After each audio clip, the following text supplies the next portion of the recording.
रहे समागत दिशं तमानंदकंदं परब्रह्मलिंगं भजे पांडुरंग करू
नैवेद्य हातीचा मूर्ती जेवी प्रस्तुत प्राप्त कीर्तनरूपे सेवेकरता निवडलेला अभंग संत देहूचे जगद्गुरु तुकोबाराय यांचे एकनिष्ठ शिष्य संत नोबा महाराज यांचा संत प्रकरणातील उत्कृष्ट असा 4 चरणाचा अभंग आजच्या सेवेकरता निवडला विठ्ठल।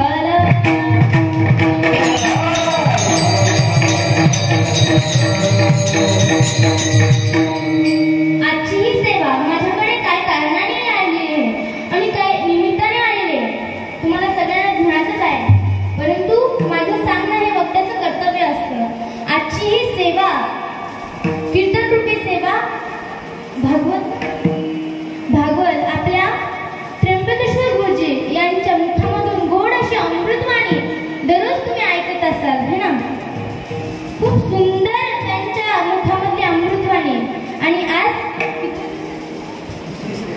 तिसऱ्या दिवसाची सेवा माझ्याकडे आली. विठ्ठल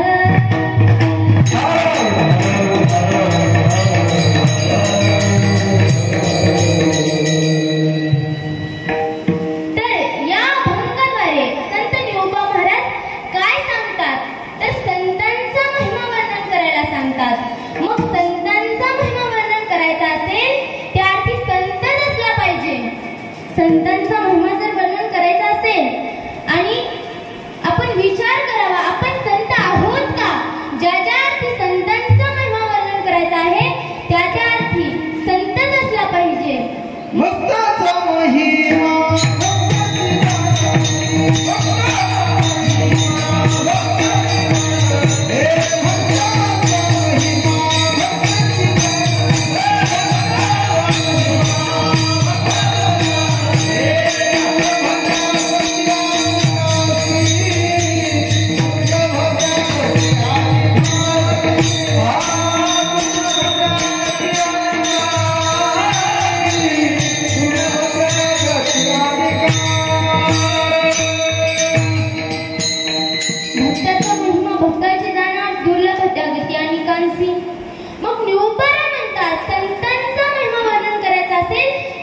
संतच असला पाहिजे. मग आपलं उदाहरण घेऊ. छत्रपती शिवरायांचे जर वर्णन करायचे असेल तर धासकी पुसकी माणसं असून जमणार नाही महाराज. लोकमान्य टिळक महात्मा गांधी हेच असले पाहिजे. तान्हाजी मालुसरे हेच असले पाहिजे. दुसरे असून जमणार नाही महाराज.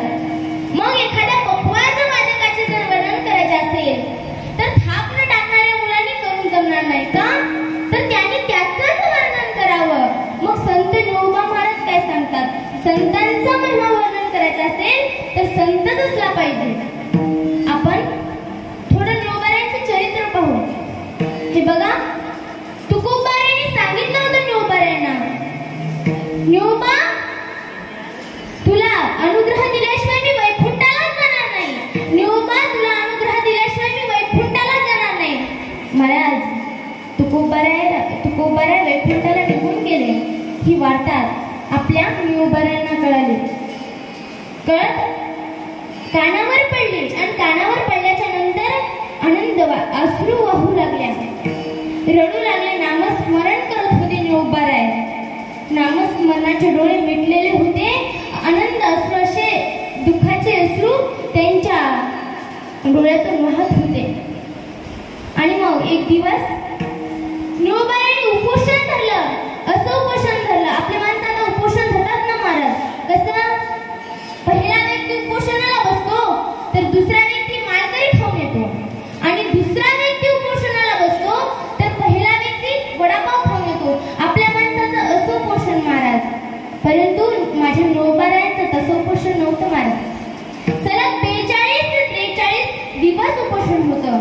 आणि 43व्या दिवशी स्वतः भगवंत प्रगट झाले आणि म्हटले, ज्ञानोबा मी आलो. तेव्हा ज्ञानोबारायांनी डोळे उघडले नाही महाराज. ज्ञानोबारायांनी विचारलं, तू कोण आहे? हा माझ्या तुकोबारायांचा आवाज नसून हा दुसऱ्याच एखाद्या व्यक्तीचा आवाज आहे. तेव्हा ज्ञानोबारायांनी विचारलं, तू कोण? मी तुझा धावाही केला नाही. मी माझ्या तुकोबारायांचा धावा करतो. निरामणी आम्ही निरोगोची देवा तुकयाचा धावा.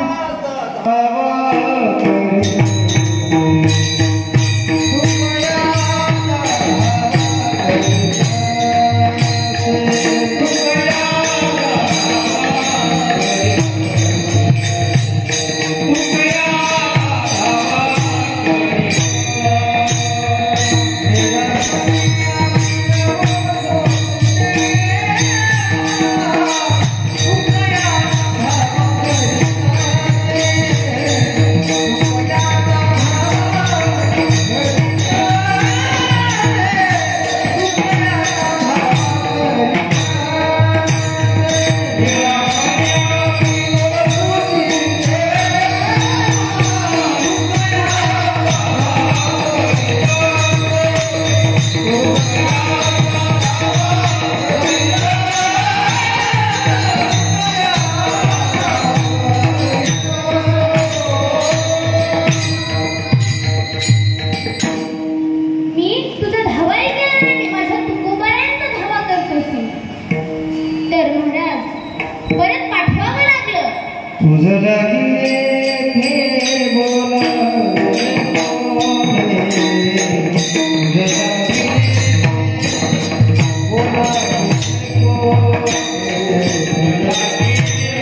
इतकी ताकद संपन्न असलेले निरुपर आहे.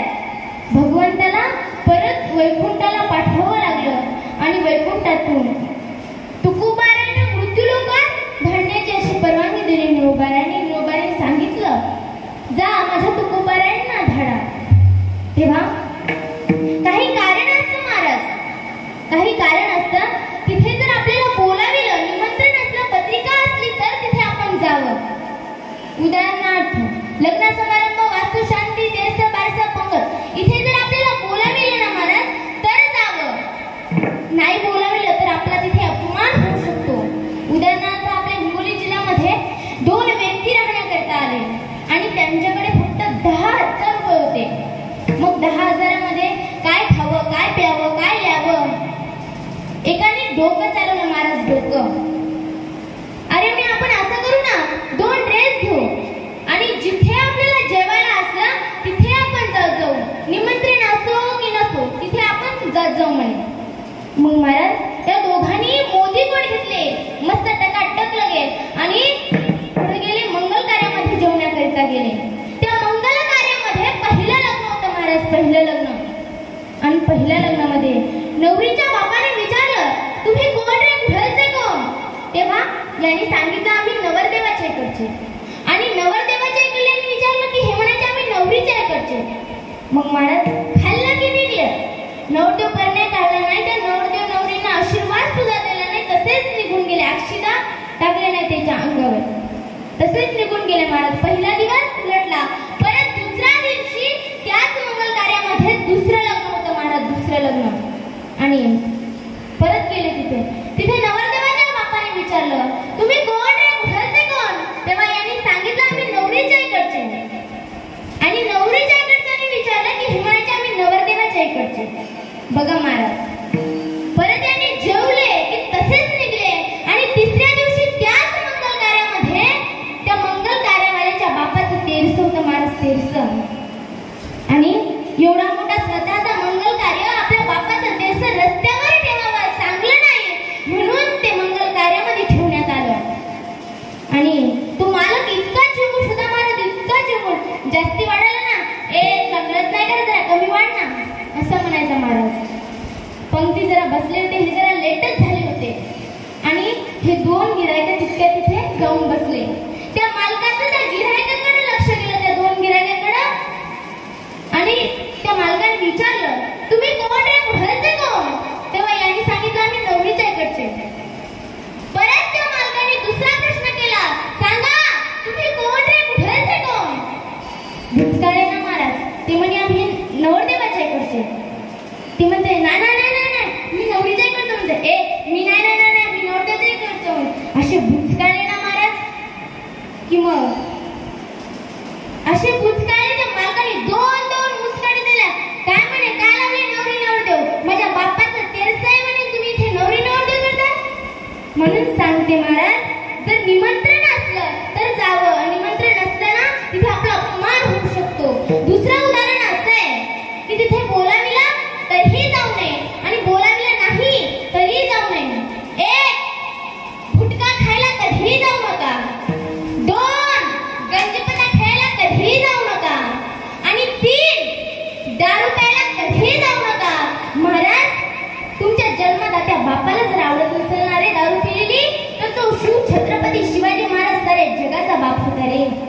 जगाचा बाप होता, त्याला तुम्ही कधीच आवडणार ना दारू पिलेली.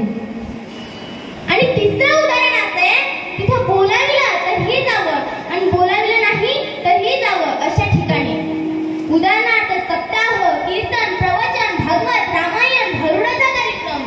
इथे जर आपल्याला बोलाविलं नाही ना तरीही आपल्याला इथे यावंच लागतं. का तर तिथे आपल्याला स्वतः ईश्वर बोलवतो.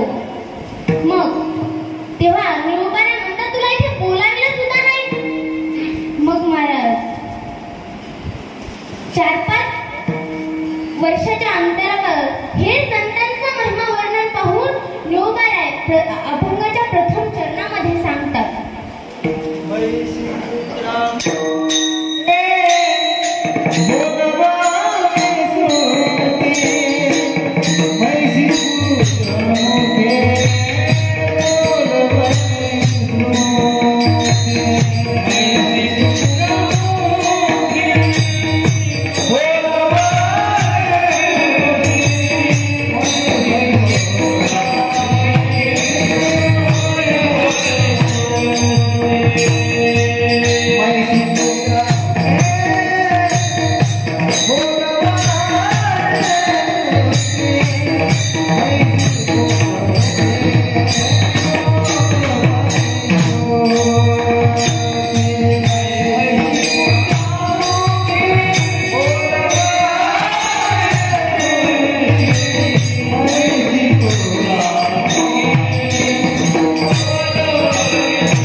तेव्हा अभंगाच्या प्रथम चरणामध्ये सांगत मी उभा आहे.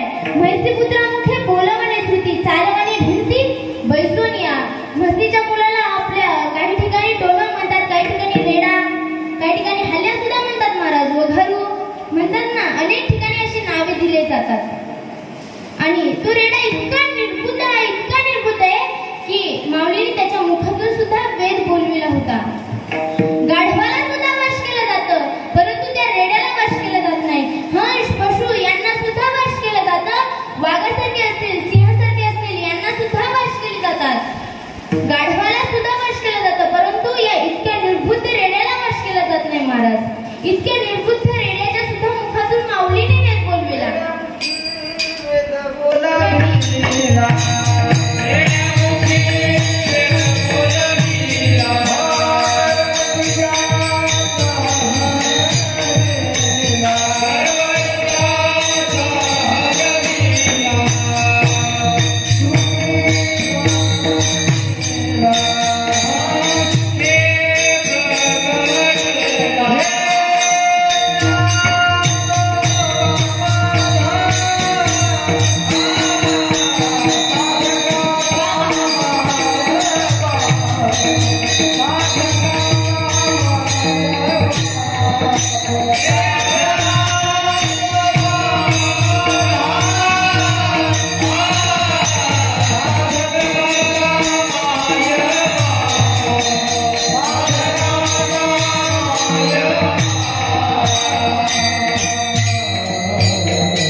यात्रेमध्ये तुम्ही पन्हाळा बघितलेला असेल.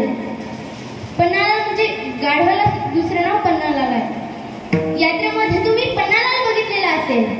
तर पन्हाळाला जर पहिला प्रश्न केला, सांग पन्हाळा इथे जास्त गायन कोण करतं? आपले गुरुजी, सारंगधर गुरुजी, आणखीन आहेत पण त्यांचे नाव माहित नाहीत बरं का. हा, हरिभाऊ, बालाजी काका असे गायनाचार्य. आणि त्या गाढवाला जर दुसरा प्रश्न केला, सांग पन्हाळा इथे आंघोळ कोणी केली नाही? ज्याने आंघोळ केली नाही ना महाराज, त्याच्यासमोर बरोबर जाऊन उभा राहत होतो. इतका निभृत रेडा असून त्याच्या मुखातून माऊलीने वेद बोलविला होता. काही कारण असतात. खरी पतिव्रता रुक्मिणी माता 4-5 अंतरावर 4 मुले जन्माला आली. पहिल्याचे नाव निवृत्ती, दुसऱ्याचे नाव ज्ञानेश्वर, तिसऱ्याचे नाव सोपान काका आणि चौथी आदी शक्ती मुक्ताबाई असे 4 अपत्य जन्माला आले. त्यांना लोक संन्याशाची मुले म्हणून चिडवू लागले. महाराज, रुक्मिणी मातानं खरी पतिव्रता असल्यामुळं 1.25 लाख प्रदक्षिणा घातल्या पिंपळाच्या. आणि तसेच गुजरातकडे कन्याकुमारी पाशी सिद्धेश्वरांचं मंदिर आहे. अनेक स्त्रिया सिद्धेश्वरांच्या मंदिराच्या दर्शनाकरता जात होत्या. तर रुक्मिणी माताला सुद्धा वाटलं आपण हे दर्शन घ्यावं. आणि एका वटवृक्षाखाली रामानंद स्वामी बसले होते. रामानंद स्वामीचा सुद्धा आशीर्वाद अनेक स्त्रिया जात होत्या दर्शनाकरता त्यांच्या सुद्धा. त्या स्त्रियांना आशीर्वाद दिला, सौभाग्यवती भव, अष्टपुत्रान भव, आयुष्यमान भव असा आशीर्वाद दिला. आणि आपल्या रुक्मिणी माता सुद्धा गेल्या महाराज तिथे आणि रुक्मिणी माताला आशीर्वाद दिला, सौभाग्यवती भव. आशीर्वाद दिल्याच्या नंतर रुक्मिणी माता रडू लागल्या. स्वामींनी विचारलं, माते माते रडतेस? माझ्या आशीर्वादाचं काय कारण? मी आशीर्वाद दिलाय, रडण्याचं काय कारण? तेव्हा रुक्मिणी माता सांगतात, स्वामी मला जर पती नसतील तर मला पुत्र प्राप्ती कुठून होईल? तेव्हा स्वामींनी तर बघितलं, गळ्यामध्ये मंगळसूत्र आहे, कपाळावरती टिळक आहे आणि पती नसायला काय झालं? तेव्हा विचारलं स्वामींनी, माते तुझे पती कुठे गेले? तेव्हा मातेने सांगितलं, स्वामी माझ्या कानावरती अशी गोष्ट आलेली आहे की माझे पती काशीमध्ये रामानंद स्वामीकडे संन्यास दीक्षा घेतली आहे. महाराज, रुक्मिणी माता दुःखांत करणारे सांगतात संन्यास दीक्षा घेतलेली आहे. तेव्हा रामानंद स्वामींनी विचार केला, काशीमध्ये तर मीच आहे आणि माझाच आश्रम आहे काशीमध्ये. तेव्हा रामानंद स्वामींनी सांगितलं, तुझ्या पतीचं नाव काय? विठ्ठलपंत कुलकर्णी. जन्म खून म्हणले रुक्मिणी माताने सांगितलं उजव्या खांद्यावर तुळशी पात्राचं चिन्ह म्हटलं. तेव्हा स्वामी जातात, आशीर्वाद देऊन जातात. माता माता, मी तुझ्या पतीला परत पाठवतो, संसारात मुक्त करतो. तुझा आणि स्वागताचं ताट घेऊन ठेव. तेव्हा दुःख अंतकरणानं रुक्मिणी माता, हिला म्हणायचं खरी पतिव्रता रुक्मिणी माता आणि खोटी पतिव्रता आहे ना, तिचं थोडक्यात आपण वर्णन करूया. भजन करा विठ्ठल.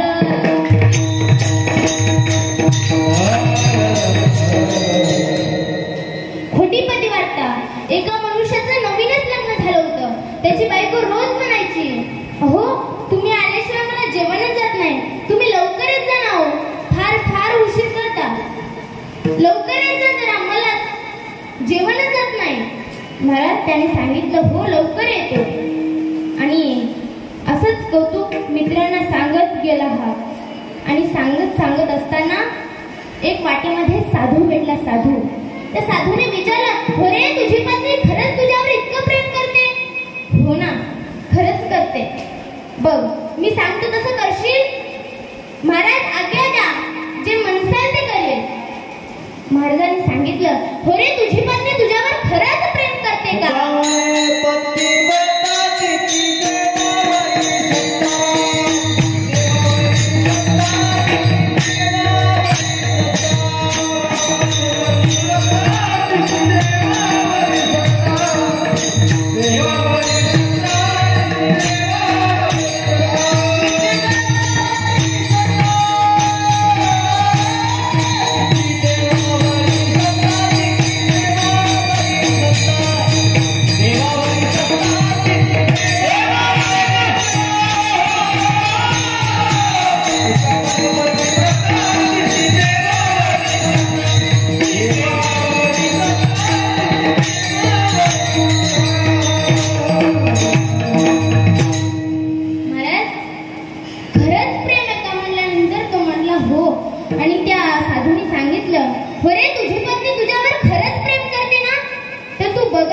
जसा दररोज कामाला जातोस ना, तसा आज कामाला जाण्यास नाटक कर आणि घराच्या मागच्या सामटीतून बघ, घराच्या मागच्या खिडकीतून बघ की तुझी पत्नी दिनामध्ये काय काय खाते आणि काय काय करते.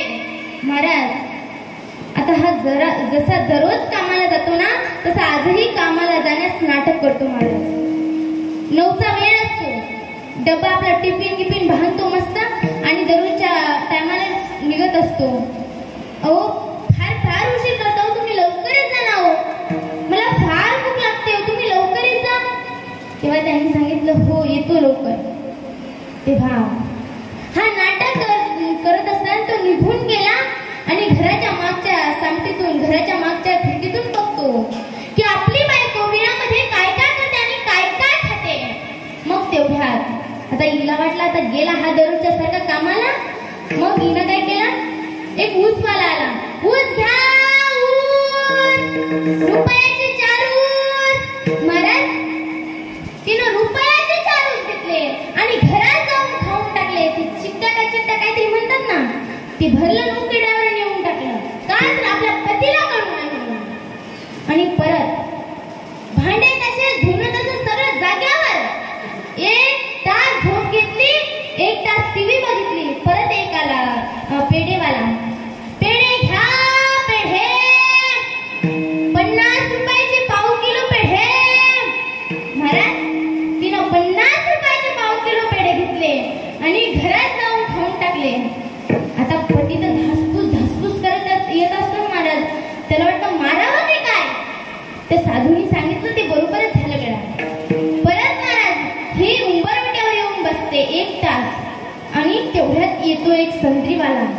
संत्री घ्या संत्री, नागपुरी संत्री. महाराज ती म्हणते का हो कशा दिले संत्री? तो म्हणतो 100 रुपयाचे 1 किलो संत्री.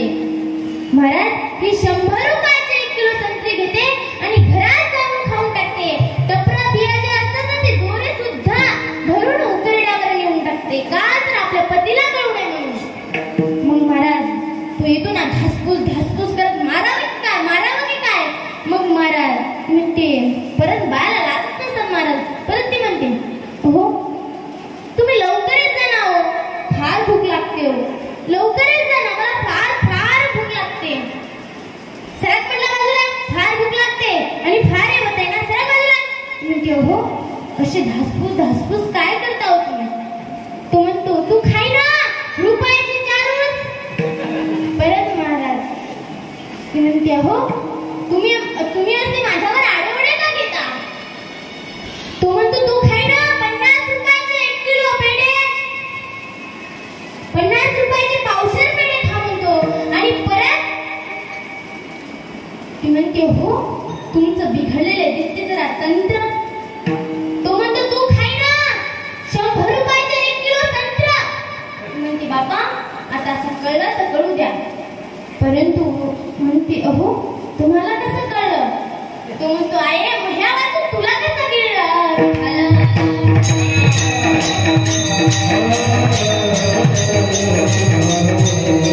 तिला म्हणायचं, खोटीपती वार्ता म्हणजे खरी पतिव्रता होती ना महाराज, ती माझ्या ज्ञानोबरायांची आहे. रुक्मिणी माता. हे उदाहरण जर कळलं नसेल तर दुसरं उदाहरण सांगते. एक स्त्री उखळाच्या साह्याने कांडण करत बसलेली असते आणि कांडण करत असताना तिचे पती दुरूनच आवाज देतात, राधे पाणी आण पिण्याकरिता.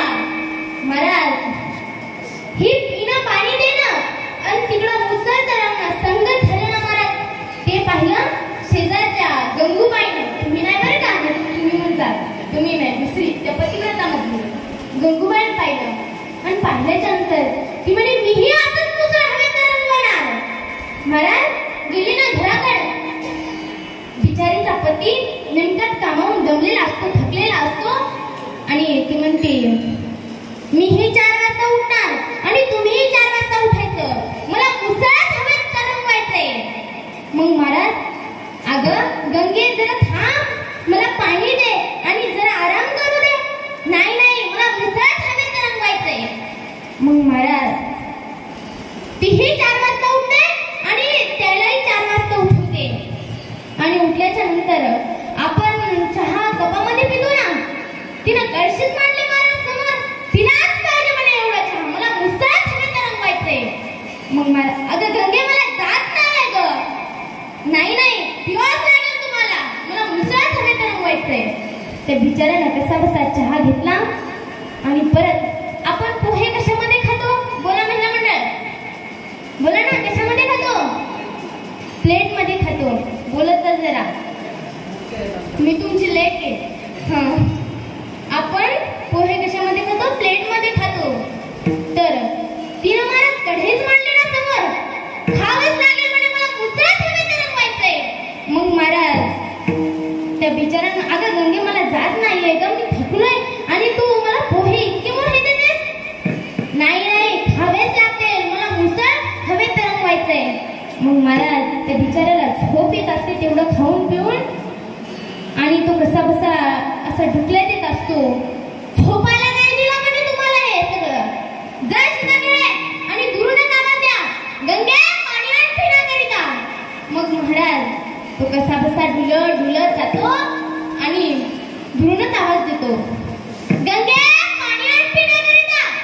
महाराजीनं पाणी देणं आणि इतकं कडक पाणी देते महाराज, इतकं कडक, जर आपण तांदूळ त्या पाण्यामध्ये टाकले ना तर शिजून वर येतात, इतकं कडक पाणी देते. आणि महाराजीनं पाणी देणं आणि मुसळ कसं तिच्या फोडावर बत्तीस पाडणं सगळं झाले महाराज. हिला म्हणायचं खोटीपती वार्ता. आणि जी खरी पतिव्रता होती ना, ती माझ्या ज्ञानोबरायांची रुक्मिणी माता होती, आई. मग महाराज ज्ञानेश्वर चालले मंद मंद पाऊले, ज्ञानेश्वर चालले मंद मंद पाऊले. ज्ञानेश्वर एका इंद्रायणीच्या तीरावर स्नान करण्यास जात असतात. इंद्रायणीच्या नदीवर स्नान करत असतात. तेवढ्यात तितक्यात विसोबा मुली काका येतात. अरे काय बघायला त्या मुलांना, ठार करा मारा. ती मुलं म्हटले, नाही काका, आम्हाला जमणार नाही, तुम्हाला यांच्यासारखं आनंदीच्या बाहेर राहायचं की काय? महाराज त्या मुलांनी मारण्यास सुरुवात केली. आणि ज्ञानोबरायांनी एकच शब्द बोलावा, मुलांनो काय चुकलंय माझं, मुलांनो काय चुकले माझं. तेव्हा ज्ञानोबा रडतात आणि जशी हरिण पाणसाकडे धावते तशी रुक्मिणी माता धावत येते. ज्ञानोबारायांच्या रडण्याचा आवाज ऐकल्याच्या नंतर रुक्मिणी माता धावत येते. अरे ज्ञाना, इंद्रायणच्या डोहात पडलाच वाटतं. नाही काय, तसं काही नाही. मग अरे तुझं सगळं अंग भरलेलं सांगते. नाही काय, तसं काहीही नाही. ज्ञानोबारायांनी सांगितलं, गाई, ब्राह्मणाची मुले इंद्रायणच्या डोहामध्ये स्नान करत होती, पोहत होती. तेवढ्यात विसुबा मुरली काका आले आणि त्यांनी सांगितलं, मारा, ठार करा. महाराज रुक्मिणी माता खूप रागावल्या ना. काय छळ करायचा असेल तो आमच्या पती पत्नीचा करा. संन्यासानंतर संसार आम्ही केलेला आहे, आमच्या मुलाबाळांनी नाही. जो छळ करायचा असेल ना तो आमच्या पती पत्नीवर करा, परंतु आमच्या मुलांवर नाही. महाराज तशी म्हणत रुक्मिणी माता घराकडे येतात आणि घराकडे आल्याच्या नंतर विठ्ठलपंतांना जे काही घडलं ते सांगतात. विठ्ठलपंत शेडवर बसलेले असतात. रुक्मिणी माता स्वयंपाक करत असतात. उठा, न्याय आणा. आपल्या मुलांवर छळ होत आहे ना, न्याय आणा. विठ्ठलपंत म्हणतात, रुक्मिणी, न्याय तर आपल्याला आळंदीत नाही मिळू शकत, परंतु मला पैठणला जावं लागेल. महाराज पैठणला जावं लागेल. तेव्हा रुक्मिणी माता म्हणतात, जा, आपल्या मुलांसाठी न्याय आणा. आणि विठ्ठलपंत आळंदीत मुक्काम ठोकतात. आळंदीत मुक्काम ठोकता तसेच पैठणला जातात आणि पैठणच्या धर्मसभेमध्ये न्यायाची मागणी करतात. मायबाप, मला न्याय द्या. मायबाप, मला न्याय द्या. माझ्या मुलांवर छळ होत आहे. तेव्हा त्या ब्राह्मणाने सांगितलं, अरे असा गुन्हाच कोणी केला नाही, काय न्याय देणार तुला. तेव्हा त्या विठ्ठलपंताने सांगितलं, या विठ्ठलपंतांना सुळावर या विठ्ठलपंताचे तुकडे तुकडे करा, परंतु माझ्या मुलांचा छळ कमी व्हावा. मायबाप, मला न्याय द्या. मायबाप, मला न्याय द्या. तेव्हा त्या पैठणच्या धर्मसभेमध्ये सगळ्यांनी माना हलवल्या आणि माना हलवल्याच्या नंतर त्या पंडितांनी न्याय दिला. देहांत प्रायश्चित्त आत्महत्या, देहांत प्रायश्चित्त आत्महत्याचा न्याय दिला महाराज त्या धर्मसभेमध्ये. दिल्याच्या नंतर विठ्ठलपंतांच्या अंगावर शहारे उभरायला लागले आणि घडीभर विचार करतात. आपल्या मरणात जर आपल्या मुलांचं सुख सामावलेलं असेल ना, तर आपल्याला मरायला काय हरकत आहे. महाराज विठ्ठलपंत हसत मुखाने त्या न्यायाचा स्वीकार करतात. मला मान्य आहे मायबाप, तू न्याय स्वीकारतात. विठ्ठलपंत इकडून इकडेच जाणार होते, परंतु लग्न झाल्यापासून रुक्मिणी माताला 2 शब्द बोलावे म्हणून ते परत घरी आले. रुक्मिणी माता वाटच बघत होत्या, पती कधी येतात आणि तेवढ्यात दार वाजलं. दार वाजल्याच्या नंतर अगं बाई आले वाटतं. साखळी उघडली आणि तांब्या भरून दिला. हातपाय धुवून येईपर्यंत ताट वाढलं रुक्मिणीनं. विठ्ठलपंत म्हणतात, रुक्मिणी, अगं ताट वाढलं. हा, ताट वाढलंय. कुठे जेवला? नाही ग रुक्मिणी, तसं काही नाही. मग विठ्ठलपंत म्हणतात, मला भूक नाहीये. तेव्हा रुक्मिणी माता म्हणतात, किती लांबचा प्रवास, आळंदी कुठं, पैठण कुठं, जेवायला काय झालं, भूक नसायला काय झालं. तेव्हा महाराज विठ्ठलपंत सांगतात, अगं रुक्मिणी, मला न्याय दिलाय ना, त्या न्यायानेच माझं पोट भरले, आता मला कधीच भूक लागायची नाही. रुक्मिणी माता म्हणतात, न्याय दिला? काय न्याय दिला? तेव्हा कसा बसा खिशातला कागद काढतात तो न्यायाचा आणि त्या न्यायावर लिहिलेलं असतं, देहांत प्रायश्चित्त आत्महत्या, देहांत प्रायश्चित्त आत्महत्या. नाही स्वामी, नाही स्वामी, ही शिक्षा भोगू देणार नाही. नाही स्वामी, ही शिक्षा भोगू देणार नाही तुम्हाला. तेव्हा विठ्ठलपंत म्हणतात, रुक्मिणी, तुला वाटतं ना ग आपल्या मुलाचा छळ थांबावा? तुला वाटतं ना? तेव्हा रातभर पती पत्नीचं भांडण सुरू होतं. विठ्ठलपंत म्हणतात, मी शिक्षा भोगणार, आणि रुक्मिणी माता म्हणतात, मी शिक्षा भोगणार. रात्रभर पती पत्नीचं भांडण आणि सकाळी पहाटे त्या भांडणाचा काय निर्णय लागला. आलेला असतो.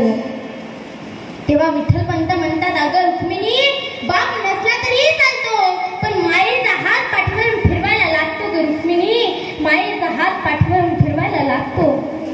तेव्हा रुक्मिणी तू थांब, मी शिक्षा भोगतो.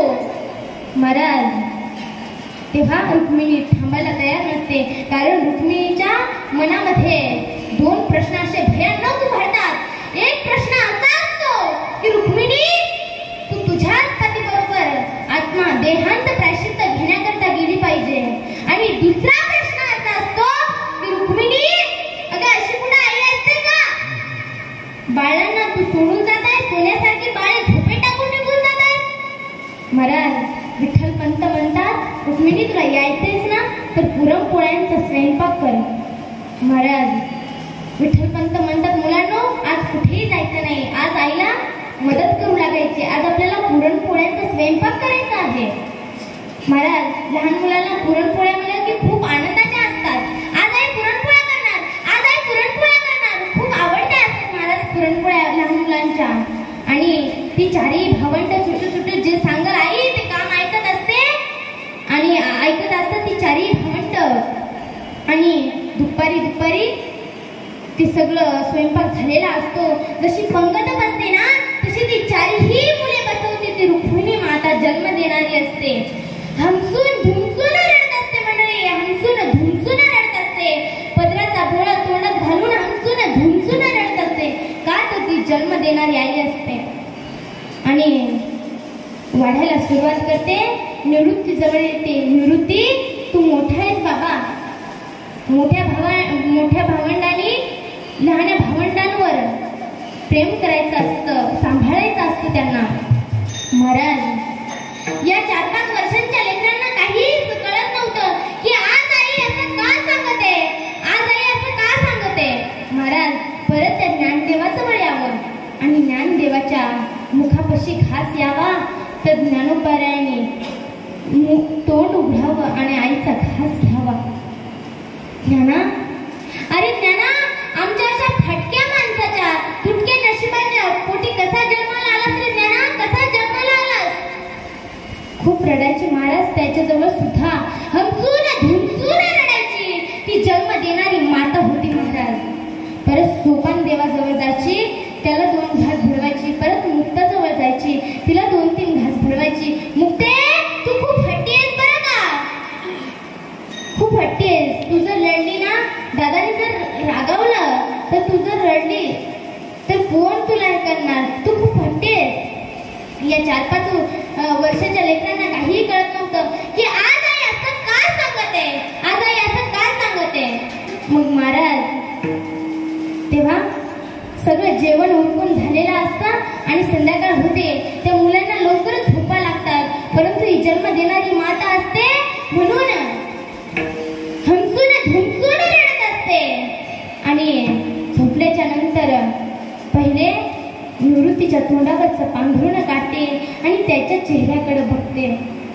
त्याच्या चेहऱ्याकडे बघितलं की तिला खूप रडू येतं महाराज. परत ज्ञानदेवाच्या चेहऱ्यावरचं पांघरुण काढते.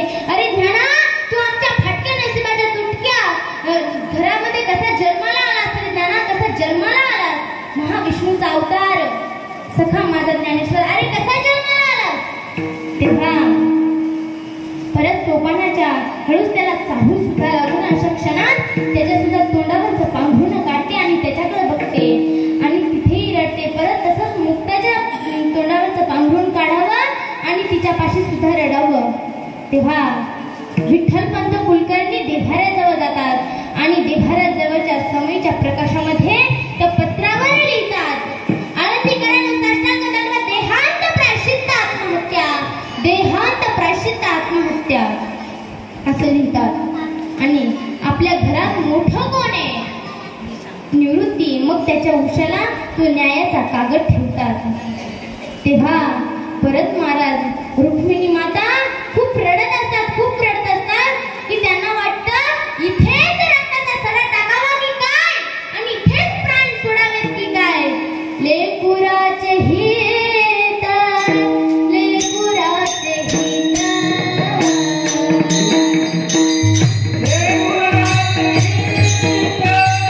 हित,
रुक्मिणी माता दोन असे भयानक प्रश्न उभारतात. इथेच रक्ताचा सडा टाकावा की काय त्यांना असं वाटतं. तेव्हा विठ्ठलपंत परत म्हणतात, रुक्मिणी अगं तू थांब, बाप नसला तरीही चालतो, पण मायेचा हात पाठीवरून फिरवायला लागतो ग रुक्मिणी, पाठीवरून फिरवायला लागतो.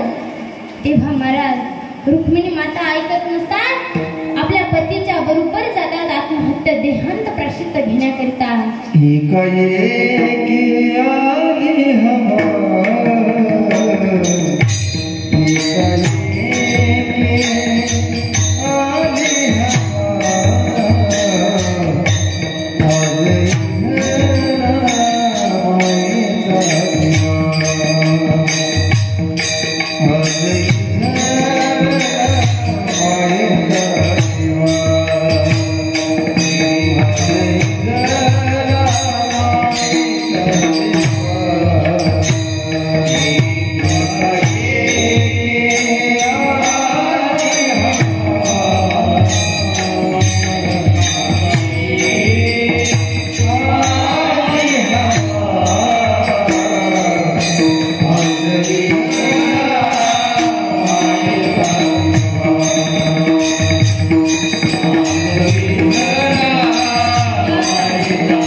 तेव्हा निवृत्ती जागा होतो.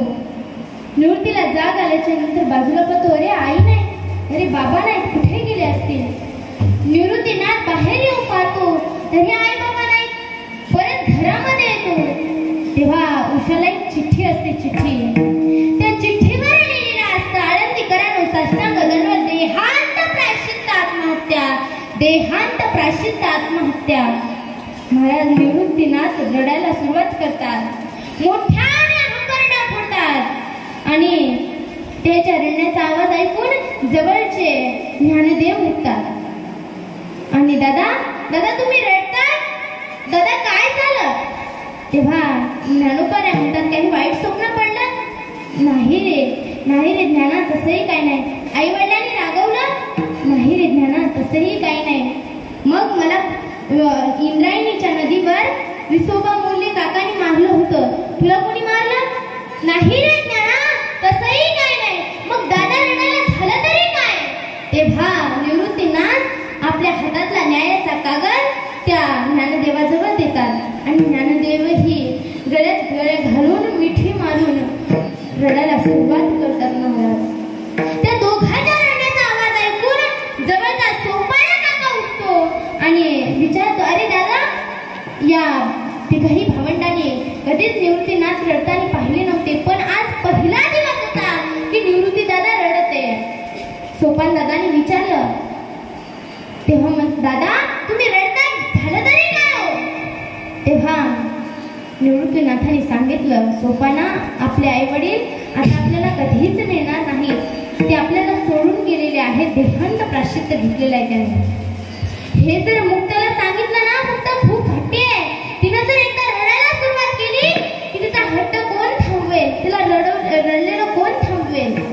मग महाराज हे तिघेही जण रडायला सुरुवात करतात आणि या तिघाच्या रडण्याचा आवाज ऐकून चौथी ही आदिशक्ती मुक्ताबाई उठते आणि उठल्याच्या नंतर तीही रडायला सुरुवात करते. तिला काहीच माहित नसते महाराज. ती म्हणते, दादा दादा तुम्ही तिघेच्या तिघे रडता, काय झालं दादा? तेव्हा महाराज पहिल्यांदा निवृत्ती दादा जवळ येते. निवृत्ती दादा सांगणारे काय झालं? निवृत्ती दादा हे सांगायला तयार नाही. परत ज्ञानदेवाजवळ जाते. ज्ञानदादा, अरे तू तरी सांग काय झालं? ज्ञानदादाही सांगायला तयार नाही. महाराज ही 5 वर्षाची मुक्ता अशीच रडत असते आणि त्या सोपान काकाला विचारते, दादा अरे तू तरी सांग बाबा काय झालंय? सोपान दादाही सांगायला तयार नसतो. एकही सांगणार ना महाराज. ती म्हणते, थांबा, मी आई वडिलांना शोधून आणते, मग तरी सांगाल ना काय झालं ते. तेव्हा महाराज ती मुक्ता आळंदीशिवाय या लेकरांना दुसरं कोणतं गाव माहित नसतं आणि आळंदीच्या वाटेने जात असते. तेव्हा या तिघांच्या लक्षात येतं की वेड्यासारखी फिरे तिला आता आई वडील कुठेच भेटणार नाहीत. आणि मग आवाज देतात, मुक्ते थांब. तेव्हा अगं मुक्ते, पहाटेपासून आपले आई वडील इथे नाहीत म्हणूनच आम्ही रडतोय. थांब, आम्ही सुद्धा येतो तुझ्या बरोबर. आणि आळंदी शोध घेण्याकरिता जातात महाराज. हे चौघी भावंड. विसोबा मुरली काका शेताकडे घोड्यावर बसून लगाम टोकत जात असतात. तेव्हा यांची येशीतच भेट होते. ए कारट्यांनो, काय काम काढलं? पहाटे कशाला थोबाडं दाखवायला आले या आळंदीमध्ये? तेव्हा हळूच ज्ञानदेव जातात. काका आम्ही आमच्या आईवडिलांना शोध घेण्याकरता आलोय. मुक्ता रडत आहे काका, आम्हाला शोध घेऊ द्या काका. आम्हाला एक वेळा परवानगी द्या काका, आळंदीत जायची एक वेळा परवानगी द्या. परत महाराज, कशाला येतील तुमचे आई वडील तरफडायला मरायला इथे? ठाऊक नाही की काय? एसीच्या आत प्रवेश नाही तुम्हाला? तेव्हा विसरलात की काय? तेव्हा महाराज ज्ञानोबा हळूच जातात आणि मुक्ताकडे असे पाठीमागे वळून पाहतात. तेव्हा ऊन पाहिल्याच्या नंतर मुक्ताला ऐकू जाऊ नये अशा क्षणात ते ज्ञानदेव सांगतात, काका आमचे आई वडील आम्हाला सोडून गेलेले काका, त्यांनी देहांत प्रायश्चित्त घेतलेलं आहे. मुक्ता रडेल म्हणून आम्ही आई वडिलांना शोधण्याचं सोंग करत आहोत काका, सोंग करत आहोत.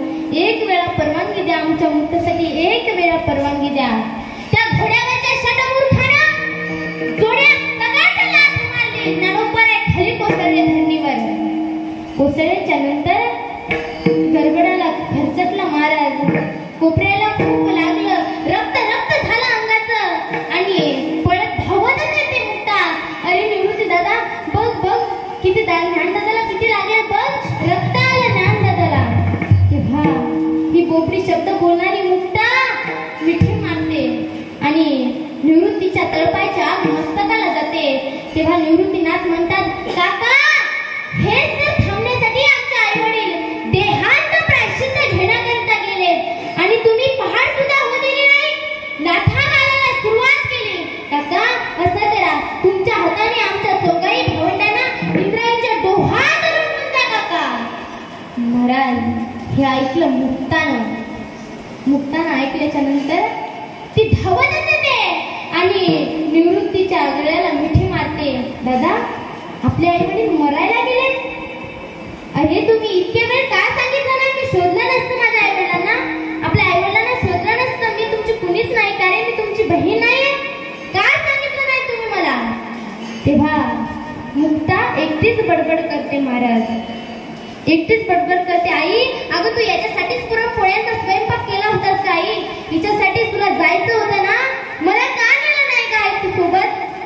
तेव्हा मुक्ता म्हणते, आई दिसेना घरी ना दारी, आई दिसेना घरी ना दारी, आईचा आता उजडला अंधार, आईचा आता उजडला अंधार, आई वाचुनी पोर वेगळे नाते तुटले पार, आई वाचुनी पोर वेगळे नाते तुटले पार, आईचा मावळला धार, आईचा मावळला धार. महाराज एकटीच बडबड करत असते मुक्ता आणि मग सिद्धपेठावर ही मुले राहतात आणि ज्ञानोबाराय झारीने पाणी घालत असतात झाडांना. पाणी घालत असताना दिवाळीचा सण असतो आणि निवृत्तीची इच्छा असते मांडे खाण्याची. तेव्हा निवृत्तीनाथ म्हणतात, मुक्ते अगं मला मांडे खायचे आहेत. तेव्हा मुक्ता म्हणते, थांबा दादा मी खापर घेऊन येते कुंभारवाड्यातून. तेव्हा मुक्ता धावतच जाते कुंभारवाड्यात आणि म्हणते, मावशी मला खापर द्याल का? तेव्हा ती कुंभारी मावशी सडा टाकत असते आणि सडा टाकताना ती सांगते, मुक्ते बस त्या दगडावर, तुला खापर देते. माझं काम झालं की तुला खापर देते. महाराज तेवढ्या पंत्या नेण्यासाठी विसोबा मोरले काका त्या कुंभारवाड्यात येतात. त्या कुंभारणीला विचारतात, कोण ग ही? विठ्ठल पंतांची कन्या, ज्ञानोबारायांची बहीण. कशाला आलीस मुक्ते, काय काम काढलंस? काका कुंभारी मावशी म्हणते, काका तिला खापर न्यायचं आहे. तिच्या आई वडिलांनी देहांत प्रायश्चित्त घेतलेलं आहे आणि भावंडाची इच्छा आहे. त्यांची पहिली दिवाळी आहे, त्यांना मांडे खायची इच्छा आहे. खापर न्यायला आले. खबरदार यांना खापर देशील तर तुलाही यांच्यासारखं आनंदी सोडून राहावं लागेल. महाराज दडदडून घाम फुटला त्या कुंभारणीला आणि दार किशी दिली मुक्ताच्या गालात आणि खरचटत नेलं महाराज वेशीच्या बाहेर.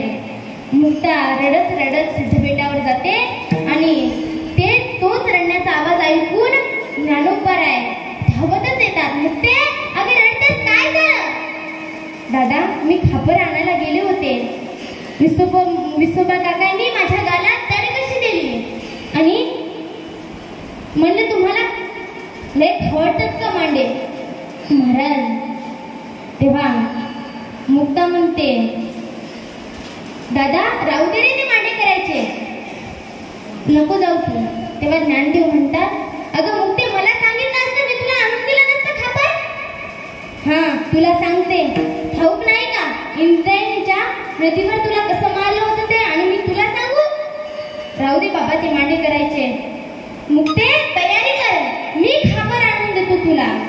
तेव्हा मुक्ताने तयारी केली, सुंदर प्रकारे अशी तयारी केली आणि ज्ञानोबारायांनी जठराग्नी पेटवल्याच्या नंतर मुक्ता त्या जठराग्नीवर मांडे भाजत होती.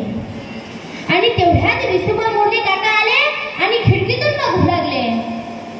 अरे रे रे, काय झालं, आपण किती शूद्र, काय झालं आपल्या, काय पाप केलं आपण, हे यालाच म्हणतात चमत्काराशिवाय नमस्कार नाही. मग महाराज तेव्हा विसोबा मुली काका आले आणि ज्ञानोबारायांना नमस्कार केला. तेव्हा ज्ञानोबाराय विठ्ठल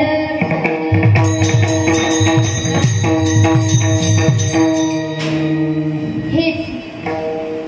तेव्हा ज्ञानदेवांच्या आईवडिलांची इच्छा असते की काय शुद्धीपत्राची मागणी आणावी, शुद्धीपत्र द्यावं पैठणमध्ये. तेव्हा ज्ञानोबाराय शुद्धीपत्राची मागणी आणण्याकरिता ते कुठे जातात, पैठणला जातात. चौघी भावंड पैठणला जातात आणि पैठणच्या धर्मसभेमध्ये न्यायाची मागणी करतात, शुद्धीपत्राची मागणी करतात. तेव्हा त्या पैठणचे धर्म पंडित म्हणतात, अरे संन्यासानंतर तुमच्या देहांत प्रायश्चित्त झाल्यानंतर तुम्ही जन्माला आले असते तर तुम्हाला शुद्धीपत्र मिळालं असतं. आता कुठे तुम्हाला शुद्धीपत्र मिळू शकते का? बघा महाराज, ते पैठणचे शहाणे. आता देहांत प्रायश्चित्त घेतल्यानंतर माणूस वारल्यानंतर कुठं पुत्र होत असतो, पुत्रप्राप्ती होत असते महाराज. तेव्हा ज्ञानोबाराला राग आला. या जगामध्ये सर्वत्र अपवित्र असं कुणीच नाही, सगळे सर्व